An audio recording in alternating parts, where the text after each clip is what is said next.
time we've no control. If the sky is pink and white, if the ground is black and yellow, it's the same way you showed me. Nod my head, don't close my eyes, halfway on a slow move. It's the same way you showed me. If you could fly, then you'd feel south. Up north's getting cold soon. The way it is, we're on land, so I'm someone to hold true. Keep you cool when it's still alive. Won't let you down when it's all ruined. Just the same way you showed me. Showed me. You showed me love. Glory from above.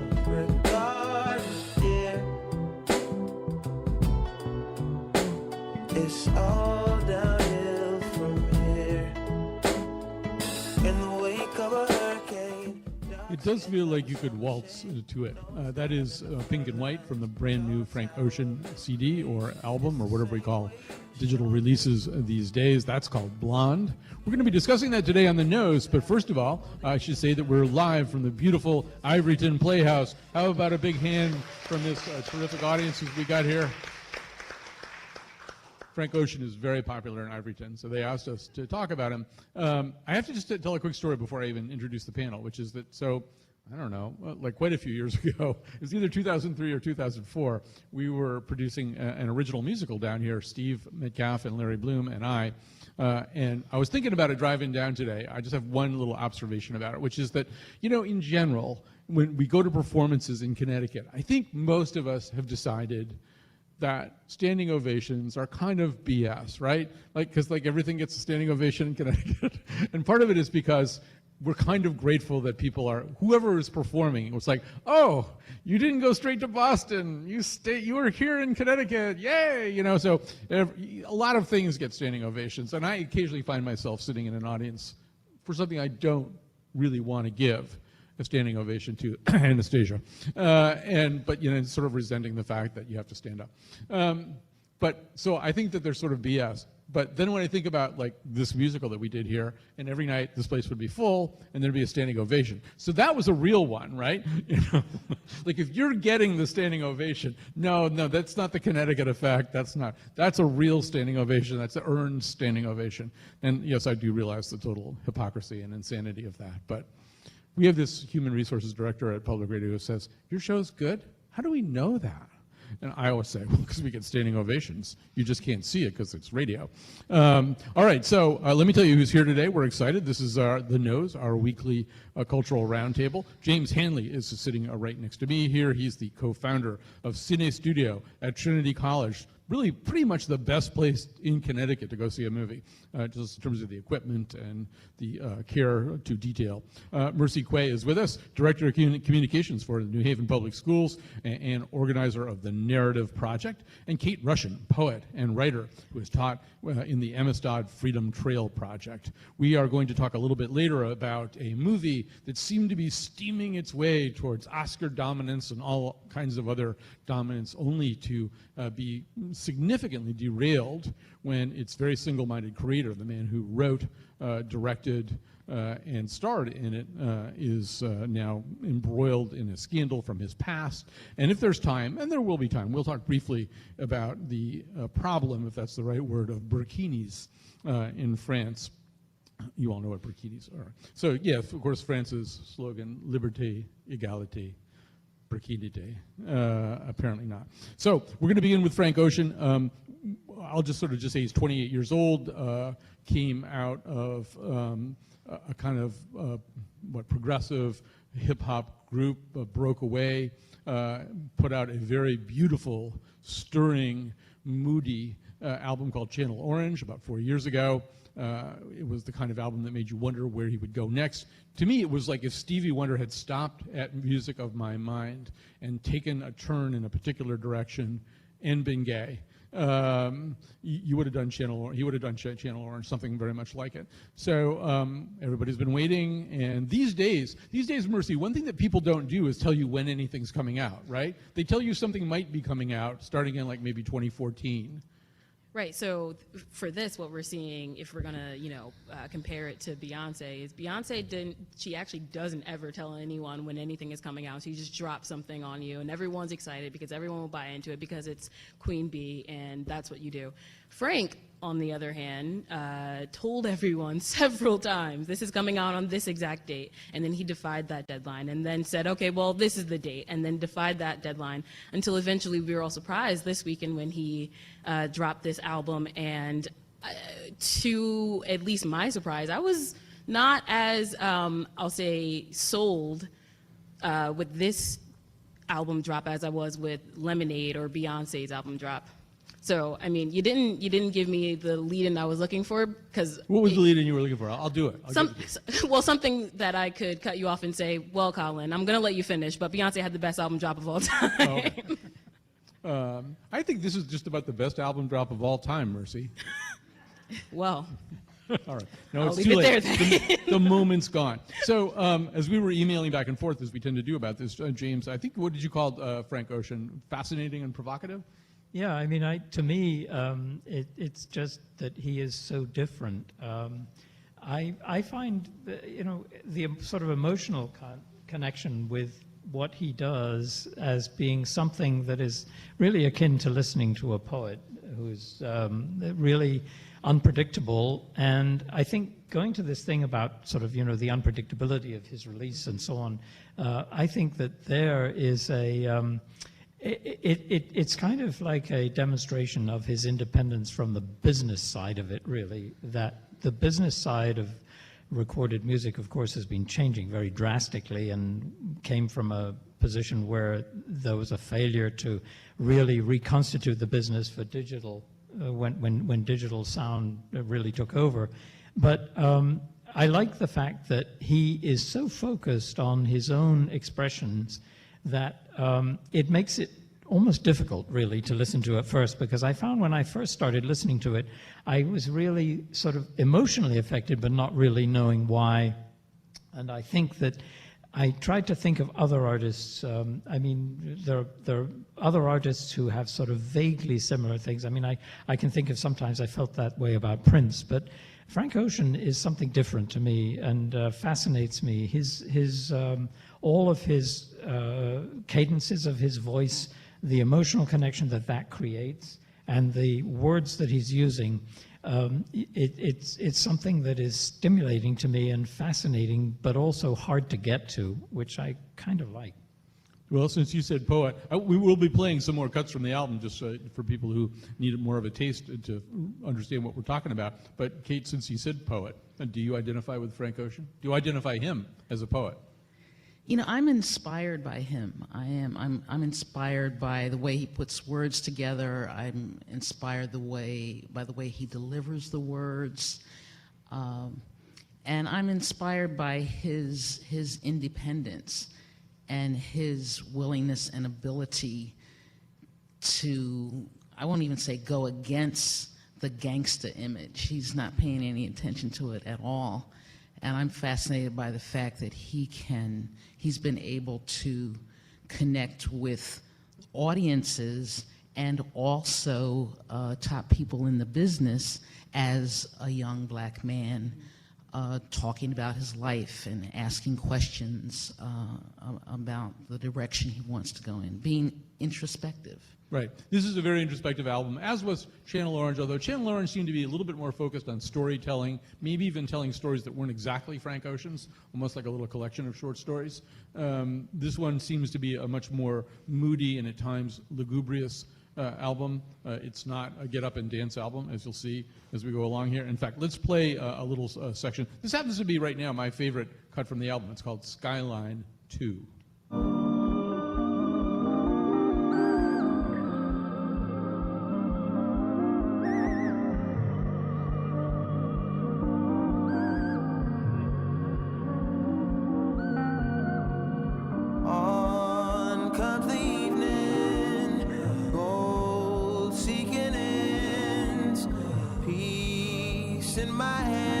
Twice than a friend, and two limbs over shoulder carried away.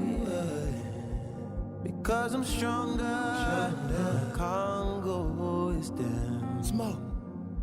In comes the morning. Smoke. In comes the morning.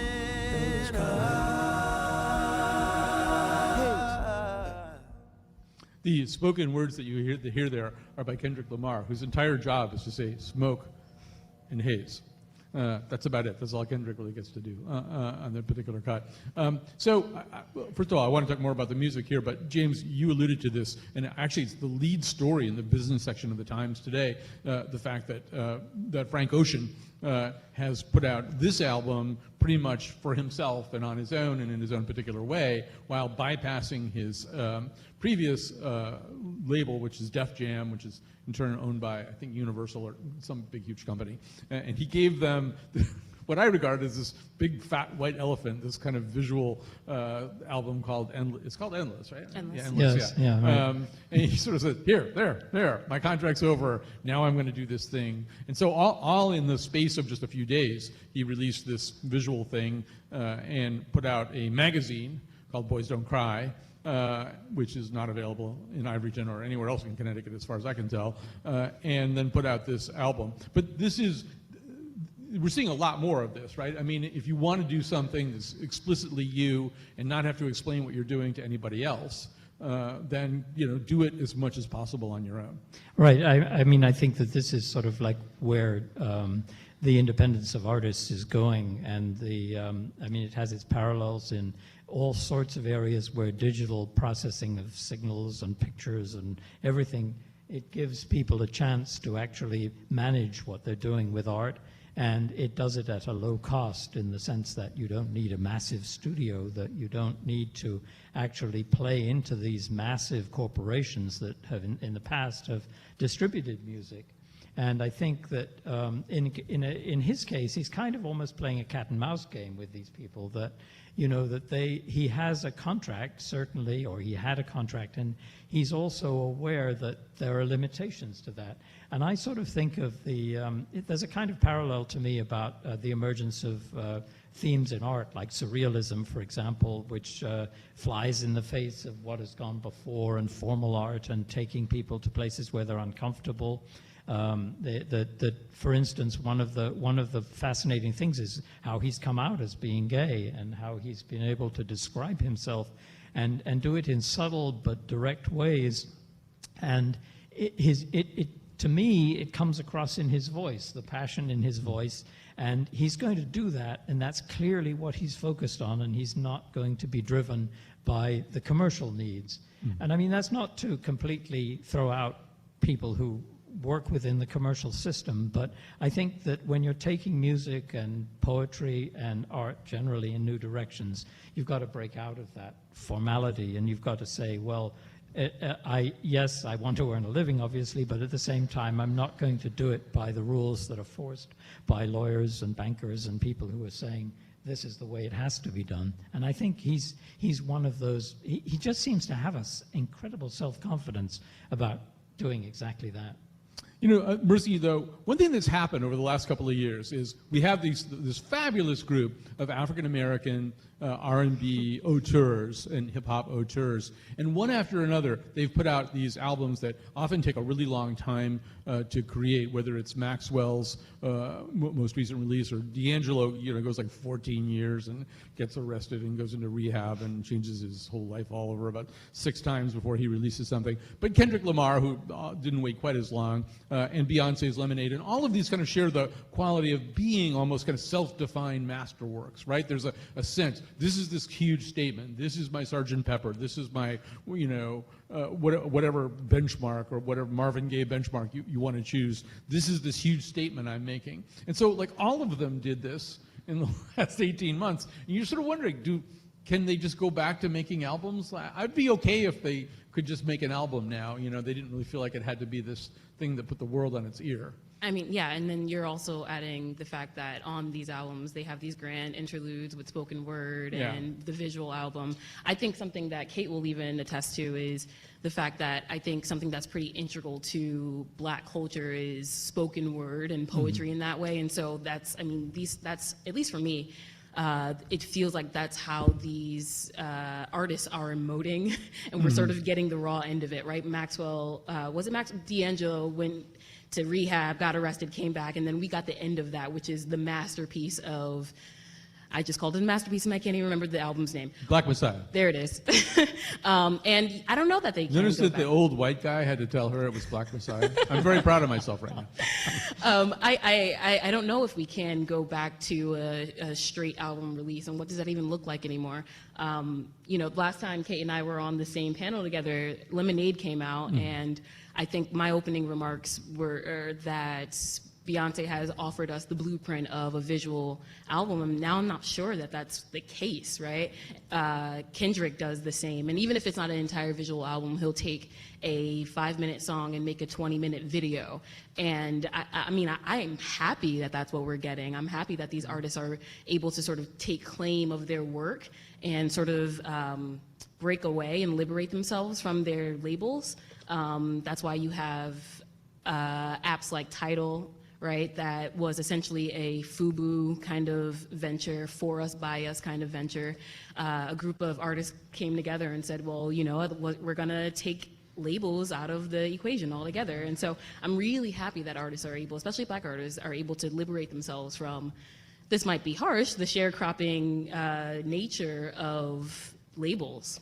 I just want to say that Tidal, which is a music streaming service that is partly owned, I believe, by Beyonce's husband, Yep. Mr. Z. So I got Tidal when we were doing the show about Beyonce, because it was the only way you could initially get Lemonade. And so now I have Tidal, and I kept Tidal, and I'm now paying for it, and my free trial is over, and I didn't stop paying for it because I really like it, except that it's no use to me whatsoever with Frank Ocean, because he's done a completely different thing, where the only place you can get it is on Apple. And although I applaud the throwing off of the sharecroppers yoke, they're not making it easy for us either with all this. Yeah, no, it's definitely not a buyer's market, it's an artist's market. And I think the only advice that I have to any consumer is stock up on your subscriptions, because you at this point need Tidal and Spotify and Pandora and Apple Music, and maybe share I'm not going to say what I'm about to say, but if I do, choose it on your own, right? Maybe share some passwords, and every time a new artist comes out with an album, you have access to it. Kate, one thing that I want to make sure we don't fail to talk a little bit about is the actual musical signatures of this particular album. Frank Ocean it's not a dance album. In fact, we've all been remarking that there's almost no drums anywhere to be found in a lot of these cuts. But there is a real sort of interesting experimentation, and he, obviously has been schooled and has schooled himself by the work of terrific artists like Marvin Gaye, who's preceded him. But it was noted, I guess he leaked out the fact that he was binging on the Beatles and the Beach Boys for a long time. There's even a shout out to Burt Bacharach. There's a song called Close to You, which actually uses the melody of the Carpenters song, the Bacharach song, Close to You. He seems really eager and very hungry to assimilate a lot of different kinds of musical styles. Even that last cut we played with the sort of clarinet-like sounds welling and burbling up. What did you think of this musically? I like his aesthetic, that he's doing away with labels personally and musically. So I like the different kinds of soundscapes he creates. I like the fact that there's spoken word, that there's a children's choir, that there's all kinds of synthesizer, that sometimes it sounds like he's whispering, sometimes you can't quite hear it. In general, I like that aesthetic. On the other hand, if you're gonna compare yourself to what's going on, I want more. And then I think, well, he's in his 20s, he spent a long time writing for Justin Bieber and others, and now he's coming into his own, and he is going to give us more. I do trust that. It's such a mean. I think he like wrote one song for Justin Bieber, but like everybody's going to bring that up for the rest of his life. He wrote for Justin Bieber. At Who one else point. did he write for? 'Cause- Yeah, there were a bunch of other Yeah. mainstream artists. Yeah. But it's not an unfair thing to say. I'm just Yeah. amused. It's just It's when I like could something you read that never more. lived down, right? I mean, you wrote a song for Justin Bieber. I think one of the fascinating things about him, really, though, is going back to this poetry angle, is that his connection is veering in this direction of being a more direct connection with fans, with people who find their way. Like right now, it involves all of these subscription services, and whether you have this one or you don't have this one. But I think the direction of digital dissemination will be much more direct in the future. And so I think that it allows him to have that more sort of, I don't know, when I read a poem, for example, especially I enjoy reading a poem that I haven't read anything about before, and sort of have that sense of feeling. I felt that about this music, that Frank Ocean was really sort of sharing something that involved this discovery, this personal relationship with your own life, and how this relates to what he's producing as his art. And so it's a very different thing. And the nature of something like What's Going On, for example, essentially is something that at the time songs would be something that everybody heard, because it would be a mass movement at the time. The charts meant something then, that everybody was listening to the music, and it was coming out from a certain source. It was an identifiable sort of artistic source, and that has gone now. That whole sort of world of that sort of control, and the issue of him, for instance, producing this cat and mouse game of not being clear about where it was going to come out. That's part of that, and it's part of creating that very personal relationship, I think, which is, to me, and I actually would say that Beyonce is doing a similar thing, except in a much more sort of like spectacular way. But she's doing it because she's very powerful, because she controls a lot of money, and I mean, people dare not face her down if she does something like Lemonade. That Right. This is something she's going to do. This is part of who she is as a woman who's had the experiences she's had. I want to play just a little bit more from this album, and then I want to follow up on what with Mercy on what you just said. So this is a little section called White Ferrari. I feel like there's, first of all, Frank Ocean's really interested in cars. A lot of songs about cars, but also I think there's a little bit of Prince in this song and a little bit of Little Red Corvette here in White Ferrari. White Ferrari, stick by me, close by me. You will find, you will find. As this still slow ride, left when I forget to speak. So I text the speech, lesser speeds, Texas speed, yes. Basic takes its toll on me eventually, yes. On me eventually, yes. I care for you still, and I will forever. That was my part of the deal. Honest, we got so familiar. Spending each day of the year. White Ferrari. The people at Ivoryton are going, well, finally a tune we recognize. So that obviously he does very quote heavily from the Beatles here, there, and everywhere in this. But see, to me, Mercy, the difference between Beyonce and Frank Ocean is Frank Ocean also belongs to a certain lineage that goes way, way back, of music that people especially liked if they themselves felt deeply misunderstood and alienated. And when I reported to college, there's inevitably, and I hate to make a person into a cliche, the girl who wore all black and she owned all of Laura Nero's records, and she'd been in psychotherapy since she was 12 years old, and there are artists who sort of say, do you feel left out? Do you feel excluded? Do you feel depressed a lot of the time? I'm with you. This is your music. Listen to this. Go off in a corner. This is like go off in a corner and listen to music. This isn't, for the most part, music you're going to put on at a party. Yeah, no, it's definitely not jam session music at all. Yeah. And for everyone here at Ivoryton, that's how the entire album sounds. There's no drums, there's no jam session to this at all. And to your point, the way I compare Beyonce to Frank Ocean, it's the comparison of Hillary Clinton to Bernie Sanders, right? Frank Ocean is an artist, or you're the hipster's artist, right? He's the individual that reaches out to, like you said, the misunderstood, marginalized group and says, this might be the music for you. And I think in a lot of ways, and to touch on something that Kate said earlier, in a lot of ways he's betraying the idea of labels in every kind of way. So to millennials, or I don't know what the generation after millennials is, but to millennials or younger, if you say to them, what box do you belong in? There's this sudden sense of anxiety. I don't know what box I belong in. I think that in many ways is how Frank Ocean put together this album. I don't know what box I belong in. If you don't know what box you belong in either, subscribe to Apple Music and download my album. That's how I feel.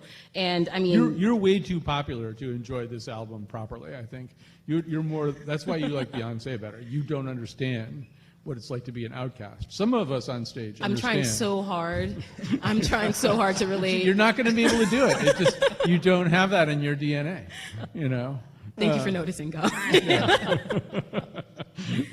But Kate, I'm not wrong about. I mean, I might be wrong about Mercy, but I'm not wrong about Frank Ocean, right? He's the Sylvia Plath of hip hop R&B. I mean, he's the guy who's sort of saying, you feel kind of crummy? Well, that's okay. That could be kind of beautiful that you feel crummy. Well, you know, what I really like about it, what I think is really important about it, is that he's gotten his artistic freedom, and Frank Ocean is talking about what he's gone through, what he's observed other young people going through, and other young people and others can relate to that. And it's not gangsta, it's not misogynistic, it's not anti-gay. Patriarchal. It's not. And, you know, there's a debate among people in the African American community about whether or not gangsta rap and the violence and misogyny grew out of the community, or whether that image has been imposed on the community by the record industry. And I think Frank Ocean is a great example of what an artist with freedom would, could, does write about, sing about, care about. All right, I'm getting those stick-breaking things that they do over there when it's time to take a break. So it's time to take a break. We'll do that. We'll go out, I think, with a little piece from the cut solo on the Frank Ocean new release, which is called Blonde, and we'll be back.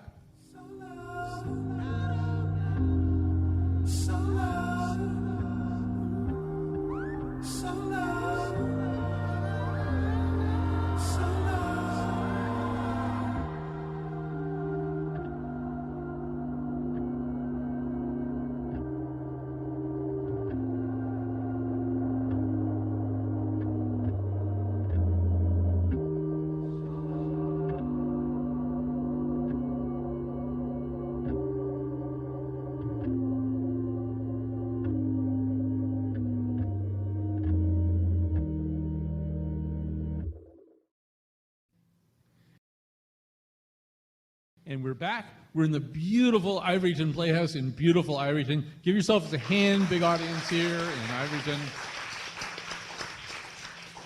We are actually sitting sort of on the set for the production of Rent, which ends at the end of this weekend. It features, somebody just, that was the definition of a smattering of applause. And I encourage you to come see it also because Colin Howard, a young man whom I had the privilege to help cast in his first professional engagement here at the Ivoryton Playhouse, is now here in Rent. So that's very exciting. He's a very talented young man, too. So come see Colin. All right, so we're going to switch gears here. The repurposed title, Birth of a Nation, stolen from the D.W. Griffith 1915 film, is the what was going to be kind of the real true artistic arrival of a young man named Nate Parker, who was the writer, director, and star of this new version of Birth of a Nation. It's about the Nat Turner slave uprising of the 19th century. It went to Sundance. It's sold at Sundance for the highest amount a film has ever been sold for out of Sundance. It had a tremendous word of mouth. It was steaming towards the Oscars and various other kinds of awards and prominence as it got ready for its release later this year. And then suddenly, people started talking about something else. They started talking about this young auteur, Nate Parker, having had an incident 17 years ago where there was an accusation at Penn State, where he was a student and a wrestler, an accusation of rape involving him and his roommate, a young man named Jean Celestin, who I believe shares a credit actually on this movie. And the victim, who said she couldn't remember anything, later committed suicide. Parker was actually exonerated. He was found not guilty in court. His roommate, Jean Celestin, didn't do quite as well, initially faced a sentence. I think that was eventually overturned on appeal. But all of this 17-year-old story has come bubbling back up to haunt Parker, partly because of just his role suddenly as a real voice for the place of black artists in the American film industry, partly because there's a brutal gang rape scene in this movie, and partly because maybe he didn't handle this all that well once it started to get talked about. So, James, you know the film industry so well, and I've done my best to sketch out what the stakes were here, but this was a film that kind of was arriving with everything that a film needed right now, particularly on the heels of a lot of criticism about black artists not getting a chance to tell black stories in the film industry. Exactly. After all of the furor at the Oscars last year about the lack of representation of black artists, this was something that was almost like a Hollywood script in a way, that here was a chance for somebody with real talent who could tell a story which is an important one to tell. And it actually touches on something that's a sort of horrible stain on Hollywood in a way that is also a sort of weird fascination, which is the original Birth of a Nation and its connection with the Ku Klux Klan and the everything around it. And it's something that not many people know more than the title, because the film doesn't get shown. For obvious reasons, it doesn't get shown very much except in film classes. And in this particular case, taking that title sort of heightened the profile of the film to begin with. And it's also another important thing, absolutely vital thing, is that it's high time the story of Nat Turner was really told. Again, this is something that Hollywood has had no interest in doing before. So all of this had this amazing build-up. And certainly Fox Searchlight, which picked up the film, they put up a lot of money for it, and the expectations were very, very high. They are claiming that they're not going to change anything about the publicity campaign for the film, but everybody is absolutely, on pins and needles in Hollywood now about what's going to happen with this, because it really brings up a lot of things that are really complicated, the layer upon layer of complexity. One, of course, is how Nate Parker has been dealing with this, and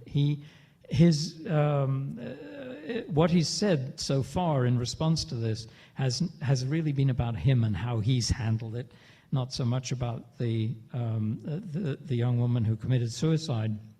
And so there's yet another layer here where Hollywood people, the mainstream Hollywood people, if you like, the interviewers, the publicists, they are normally would be managing this, but they don't want to be seen to be managing this because it's this new territory where there's an important story being told, the racial history of Hollywood, so nobody wants to touch it. So it's incredibly complicated from that point of view.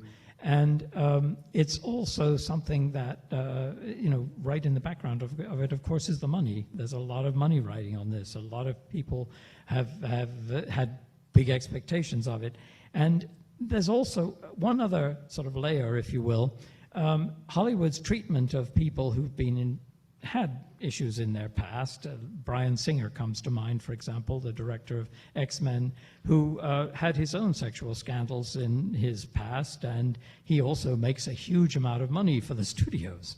And so, in a way, he's gotten away with that kind of behavior. So here you are dealing with something now. What's going to happen with Nate Parker, which is, I mean, the complexity, as I say, is huge, and nobody really knows. The only thing that is certain is that Fox Searchlight has announced an opening, and that's going to happen. The question is, will people go to see it?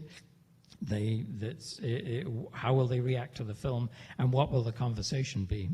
You know, Kate, as I've watched this play out in public opinion forums, I was listening to even the podcast of Code Switch, which is NPR's special podcast with Gene Denby for looking at questions exactly like this. I kind of was thinking that I'd hear more of sort of the second thing that James was laying out, which is that, you know, the Roman Polanskis and the Woody Allens and the Bryan Singers, they're not held to this standard. This really is, you know, people digging up a 17-year-old charge. The guy was actually found innocent. You know, what's this all about? And I'm hearing something different in New York Magazine, same kind of thing. In each case, the Code Switch podcast, and then in New York Magazine, young African-American people working in the film industry and journalists are saying, you know, I'm not even sure I'm going to go see this movie. Like, I'm not even comfortable giving it money, which really surprised me. I'm surprised, maybe just that 2016 is a different time than some of these other times.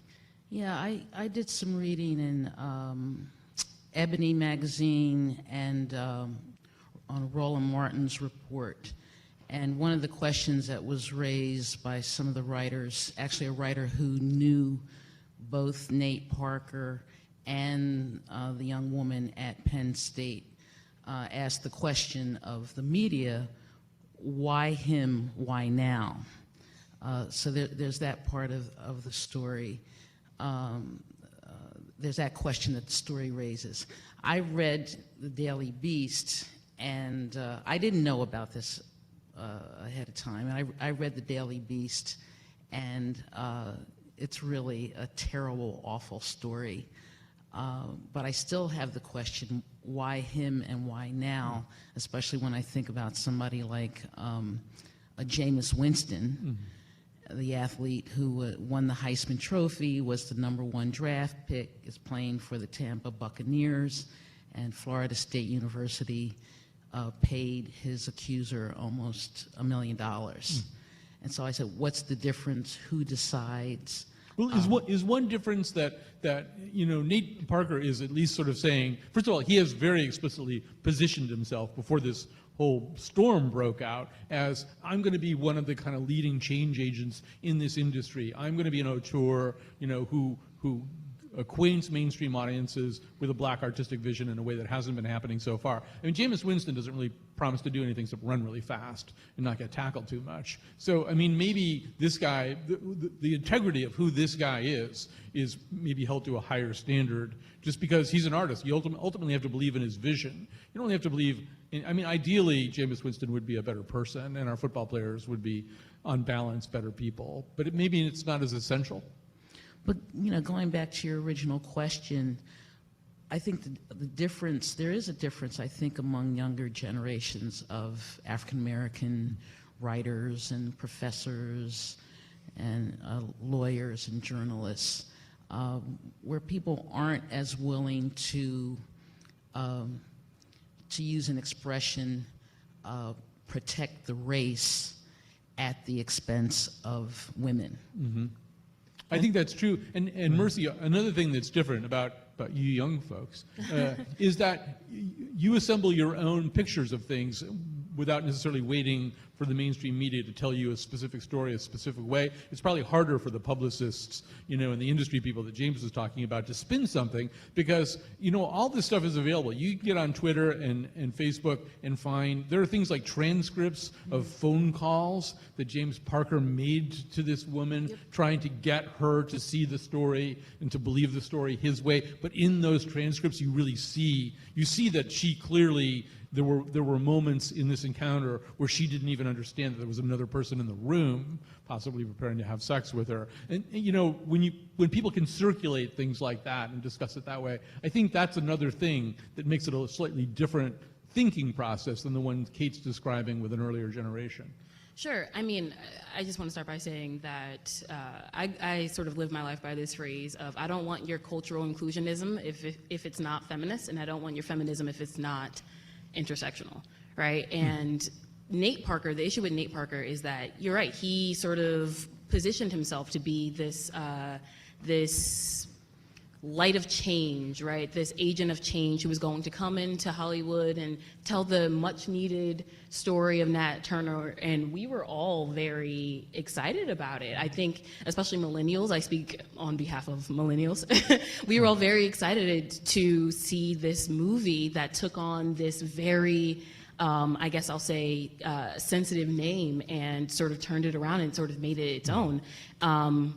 And for this story to have come out, I go back to what I said before. I can't be a part of your change system if it's not feminist. And you're right that millennials aren't for spin. That there's just entirely too much information at the touch of an iPad or an iPhone or what have you, right? That the only spin that should be had is one which you're saying sorry, and that's not spin, right? Mm-hmm. The idea of restorative justice, making amends with the community that you harmed prior to going forward and pushing your initial message. And I think that's what the issue here is with Nate Parker. Another interesting nuance of this is one of the executive directors is Gabrielle Union, who herself is a victim of sexual assault. And something that I'm waiting for to come out is what her interaction with this whole thing is, because she's been very vocal about women's rights and feminist issues. And so I'm interested in seeing what that dynamic will end up being. But very hard. She's got a lot of skin in the game, so to right, speak. I mean, absolutely. It's very hard, I think, for her to turn her back. You know, we're going to run out of time here. I could talk about this for an hour easily. I think it's that interesting. But I want to hear from all three of you. I was surprised by the number of people saying, you know, I may not go see this movie. I just can't hand any money over to Nate Parker or whatever. And to me, boy, that just never crossed my mind. Like, I really want to see this movie, and then I'll decide, you know, how much of this is Nate Parker, how much of it is the work of other artists, how much of the Nat Turner story that needs to be told, as James said, is being told finally. You know, I mean, I'd rather make my own decision having seen this movie and then thought a little bit more about who this young man is, but just not going. I don't know. I agree with that. I mean, I think that one of the most difficult things always in film, but in particularly the Hollywood universe, is that you have to separate ego from art in some way.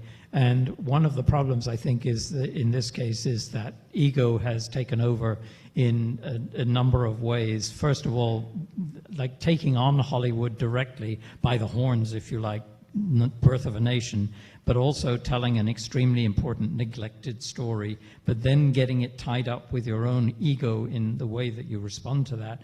And I think other people have other things to say about this film, but I do think it's important to actually see it, to see the art and to make a judgment on it. You can say, well, if everybody does that, then this guy makes a lot of money, and then everybody says, oh, well, it was okay, don't worry. There is that aspect of it that bothers me, that some people will spin it that way. Certainly 20th Century Fox will.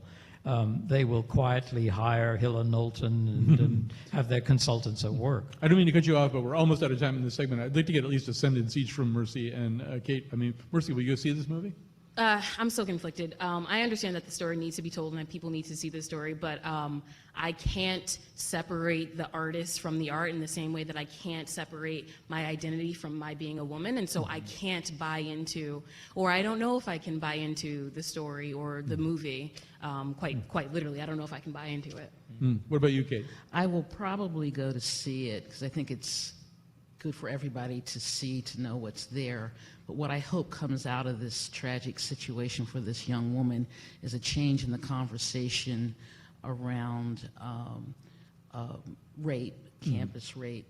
And I hope that, ironically, Nate Parker is scheduled to visit campuses and talk about the history of enslavement in this country. And I hope people start making the connection between using someone's body based on their color and the connections between using someone's body based on their sex or their gender. All right, we're going to take a break here. We'll come back. We'll do some very quick recommendations after this.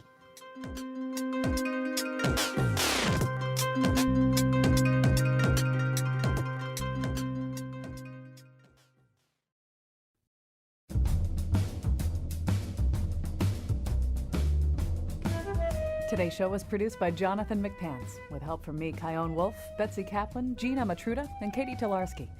The part of Bill Curry was played by Marvin Gaye. Check out our podcasts on iTunes, Stitcher, and TuneIn, and we've got a new Colin McEnroe Show Facebook page. On Monday's show, climate change and Trump reveal on the Scramble. And now, back to Colin. All right, we're back here at the beautiful Ivoryton Playhouse in beautiful Ivoryton. Audience, you've been so wonderful, and this isn't really part of the formal endorsement process, but you know, all up and down the Connecticut River, all up and down Route 9, there's just these beautiful places like the Ivoryton Playhouse. We did a show at the Terrace Theater over in Chester. There's the Goodspeed. I was at the Kate down in Old Saybrook for the Solace concert on Tuesday night. The summer is waning, but all of these places are wonderful, and I hope the listeners take advantage of them. We're going to do some endorsements here. James, what have you got? Well, apropos of what we've been talking about the Birth of a Nation, I've been reading some essays by the writer Teju Cole, which I would highly recommend. Really insightful, really amazing writer. And the other thing I would recommend, we're just opening an incredible restoration of Howard's End, the Merchant Ivory production of some years ago that was beautifully filmed and has not been available in a good form. We're playing it for a week at Sydney Studio in Hartford from today through next Thursday. Oh, I'm going to miss it. I'm going to be in Maine. It's a great film, though. Anthony Hopkins, Emma Thompson, yes. all that stuff. Yeah, All right. incredible performances and magnificent. The production, it's absolutely the peak of Merchant Ivory. All right, go see that. Go see it on that screen without equipment, without sound equipment. You'll get the actual realization of the vision. Go ahead, Mercy. Okay, so I have three on Netflix. If you guys want to waste a complete night, Stranger Things is weird. It's a very weird TV show, and I loved it, so I think you will too. Then I also have Loving, the movie that's coming out pretty soon, which is a story about Loving versus Virginia, an interracial couple beating the odds, and Hidden Figures, which is a movie with three phenomenal actresses, which is the storyline is about the first three black women It's actually based on engineers yeah. from NASA. Yeah, Right. we did a show kind of Yeah. about this, about the mathematicians who worked for the Jet Yeah. Propulsion Right. Laboratory. Yeah. Go ahead, Kate. All right, I've got Vanessa German, whose show is ending at the Wadsworth on September 4th. It's called I Come to Do a Violence to the Lie. She's a young black woman artist from Pittsburgh, and it doesn't do it justice to say she makes sculptures of female black women power figures from various items. That doesn't do it justice. You need to go see it. That's the Wadsworth Athenaeum on Main Street in Hartford. And actually they have a free happy hour from 4 to 5. You can go online and find out about that.